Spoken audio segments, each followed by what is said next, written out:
experiencing content. Boy, I'm just running out of fucking hats to use for these openings. I gotta stop this.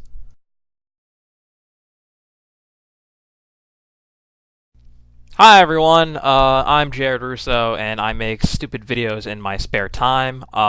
This is the final experiencing content for the year. Then I'm going to go on vacation with my family for the holidays, and then I'll probably start doing some new stuff in January if I feel like it, which I probably will, because I have a lot of ideas and just a lot of boring days where I feel like doing something silly. Essentially, the reason I started making these videos was because I used to be the gaming editor of a website called geekbinge.com, and I used to do awesome articles and podcasts and videos, and I just had a lot of leftover stuff I never really got around to ever since the website sort of shut down. We all got jobs and moved on, but I still like doing things creatively in my free time, so I sort of just continued the trend, and I really did it for myself, and I'm sort of glad that people watch and like them, most especially my friends. Shout outs to them, the ones who watch and give me feedback. And so I guess what I wanted to do was give you some 2017 bold predictions, because I really like doing that. And also, I guess I'll just initially preface this with I don't give a lot of context to why I do the things I do, and I sort of aren't making these videos for anyone but me, but there's probably a lot of people who might watch, or I might give this to, or who might just sort of peek in and don't understand what I'm talking about, because I guess the nature of gaming and the gaming industry is so niche that if you don't understand the games or the references, and if you don't understand like where I'm coming from, it's just sort of hard to jump in and get it.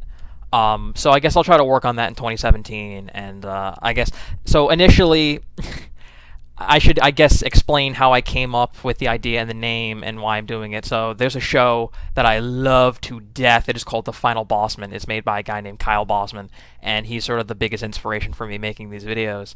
And there's a clip from one of his earlier episodes that I fell in love with and went, I have to name my show this. And so I'm going to show the clip now. And I hope you understand where I'm coming from when I name the show "Experiencing Content." It's an inside joke.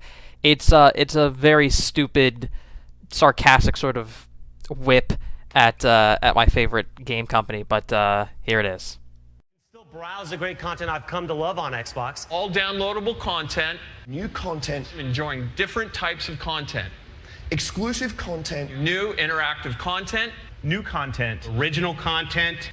Your content is available and it's stored in the cloud. Dominate human experience. It's an amazing experience. Web-powered applications and experiences. To control your entire TV experience Companion experience. enhance the experience, and apply it to your entire TV experience. to create experiences, First ever game experience. harmonizing your experiences. And complete experience. Let's talk about the experiences enabled with all that power. All new experiences. New first ever experience. A new next generation Call of Duty experience. Shape your experience. Best shared communication experience in the living room. Get Skype experiences in widescreen HD. Connected experiences. You're going to experience a new generation of gaming. It enables the new experiences that you just saw. It's a new dynamic experience for the player Control your experience. Viewing experience. to reinvent the experience that we deliver. Entertainment experience. The new experiences.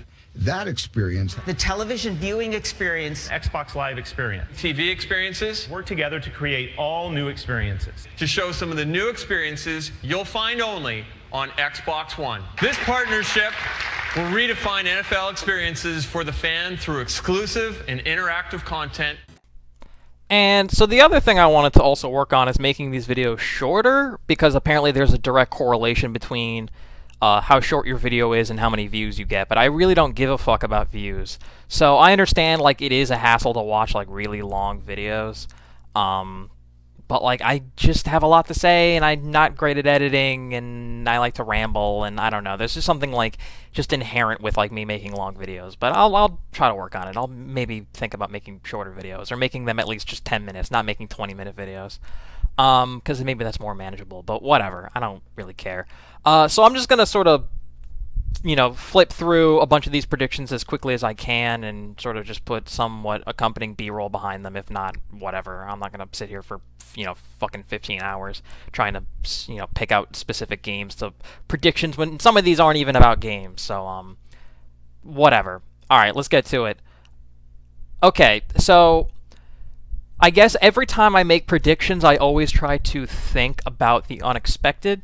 I always try to think about the fact that every year when it starts, you do not know most of the games that are coming out for the rest of the year. Like, a lot of them don't have release dates, a lot of them aren't announced, there are things to be revealed, and I always remember a letter I wrote to myself. I think in 8th grade, my social studies teacher was like, hey everyone, I want you to write letters to yourself when you graduate high school, and I'll mail them to you like 4 years, into the future. So I wrote this letter about the Nintendo Revolution, and I was like, oh my god, you get to play the Nintendo Revolution, it's going to be so cool.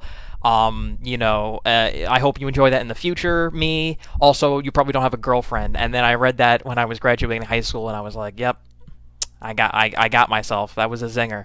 But that always just shows you, like, you really don't know what the fuck is going to happen within 12 months. So here are these, crazy bold predictions I'm going to make, and I don't know if I'll ever come back and look at them and say, boy, I was right, or boy, I was a fucking idiot.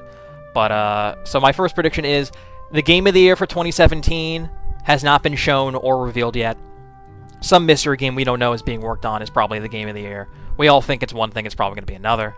The second thing I have predicted here is that the entire year, Kingdom Hearts 3 and The Last of Us Part 2 will do nothing but tease the shit out of us and still not come out anytime soon. We'll be sitting, in our houses in 2017 going, boy, I wish I had those games. They're not coming anytime soon. The next prediction is that E3, which has been really down the last couple of years, has a really big bounce back year. I'm just going to go out on a limb and say that with new consoles and with a bunch of really big games, I feel like this is the year that, like, we're finally be like, yeah, E3's back. Because I feel like a lot of companies are just sort of like not doing it. I'm not going to cut them any slack. They gotta step their game up. The next prediction. The industry is going to freak out about sales figures, and then we're going to start to see a real divide between $60 games and free-to-play games.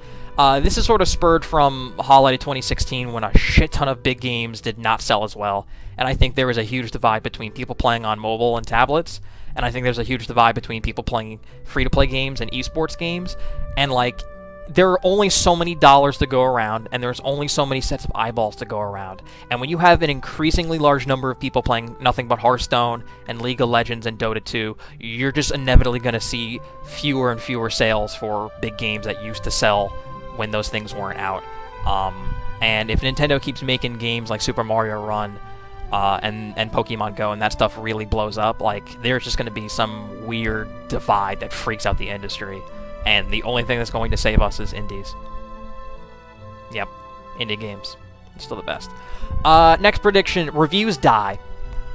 There was a lot of hubbub this year about reviews and whether they matter and whether companies sort of look at them, and I think that media is just going to be on life support, and advertising and money in media, that's a whole nother video, but, like, that is just going nowhere very quickly. It's going south. And, reviews are just going to die, and they're not going to really play an impact. People are going to buy what they're going to buy, and if they want to wait and find out if something's good, it doesn't matter, because you could buy Final Fantasy 15 on launch, and then a month or two later, it gets patched with fucking improvements to the story and cutscenes and gameplay. Like, games are evolving now forever, their services, and you're never going to be able to know if a game is good or not, or purchasable, or worth it when it comes out. So reviews are now meaningless. They have sort of been going that way, and I feel like publishers are now picking up on that fact. So reviews are going to be dead, which is really sad, because I love reviews, and I love games criticism, but I guess that stuff is going to have to just be hindsight 2020, sort of like, boy, that was a shitty game in hindsight. Next prediction. The Nintendo Switch will be marginally better than the Wii U, and it will be also marginally better in sales by the end of that console's generation. But most of us will not want to travel around with it, and we'll just sit at home and play it like a GameCube. So, like, I think people are just going to buy this thing, and they're going to sit in their houses and just play it like a regular console and not really move around with it, and if they do, it'll just be in their home, like on their bed or couch or whatever, and there'll be very, very, very limited amounts of people traveling around with it and taking it on the plane and on the train and whatever, because it's just, I'm not sold on the battery life, and I'm not sold on how big the screen is, or if it can actually play, PS4 quality ports You know, like, I'm not quite sure every year there's going to be just, like, the new Madden's going to come to it. I'm not 100% sold on third parties, and I feel like we're just going to buy it. We're going to put it in our house like a GameCube. We're just going to play the you know, the games that we all like and maybe pick it up and go to the bathroom with it. So, but it'll at least be better than the Wii U. That's my prediction. All right, next up. 2017 is the year of delays. Such an easy prediction. All the games that you think are coming out are not coming out. Red Dead 2 might get delayed. Crackdown 3 might get delayed. Scalebound, Shenmue 3, Gran Turismo Sport, or the next one they're making. Mass Effect might get another delay. Marvel vs. Capcom Infinite, Prey, Sea of Thieves. Any game that is coming out has the potential to get delayed and will probably get delayed either by a month or just out of 2017. So all the things you think are coming out are probably not coming out. Spoilers, that's how the industry works. Next prediction. Esports invades the mainstream culture very slowly but surely. Flags are planted. And this is because this is the year that I finally turned on my TV and saw advertisements for and could just watch esports. Like, I could just watch Counter-Strike or Street Fighter. They just had it. Heroes of the Storm. You just go on to ESPN or TBS or whatever and just watch esports. I feel like that stuff's going to get bigger, and I feel like esports is slowly going to start to creep into the point where you see teams showing up on Fallon, and people might start watching it more in bulk, and more money's probably going to flood into it. I'm not sure if it's a bubble. There will always be competitive gaming no matter what happens to tournament sizes or advertising sizes or prizes, you know, like how much money you win.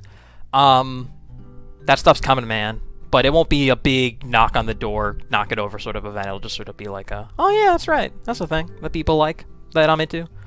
Next prediction, Valve gets off its lazy ass and does something not Dota related. I feel like the time is now. I feel like Valve is done with their VR stuff. You know, I really like the vibe and I like the stuff that they were doing for it. I'm not quite sure how much more they're going to get involved. I feel like they make something that's not Dota related. I know they keep updating that game forever, and that and Counter-Strike knife skins are the only way they make money now. And they have a license to print money, that's fine, they don't have to make a game, but they really should. They pay game designers in that studio. I know they're working on something, they have to release it. Or I'll just give up hope. Final prediction, Borderlands 3! I love Borderlands, and I really want to see Borderlands 3. Every time I make predictions about sequels that I really want and I think are coming, they never quite happen. Like, I always thought there would be a 16-bit sequel to Shovel Knight, and they just keep making weird prequel things that are still 8-bit. And I always thought there would be another Banjo, and then Yooka-Laylee was the thing, which I'm super excited for. But this is the one. Borderlands 3 is the sequel that I actually want, that will actually be a thing that I'll actually play. Because I love Borderlands. Final prediction. 2017 is the year that we all die because Donald Trump destroys American democracy, the planet is doomed, and nothing will ever be the same, and the U.S. is no longer a superpower, and there will be another recession, and it will destroy everything.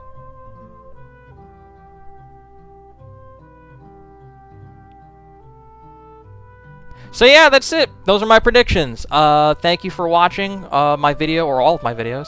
Follow me on Twitter at @JaredRusso, and I will see you in 2017 with some cool other stuff, like an idea that I used to work on and will probably bring back, called the Level Design Hall of Fame, where I pick out very specific levels from games that I think are impeccable and try to break down why I think that way. We'll see how that works out. So thank you for watching, and I will see you next year when we all die.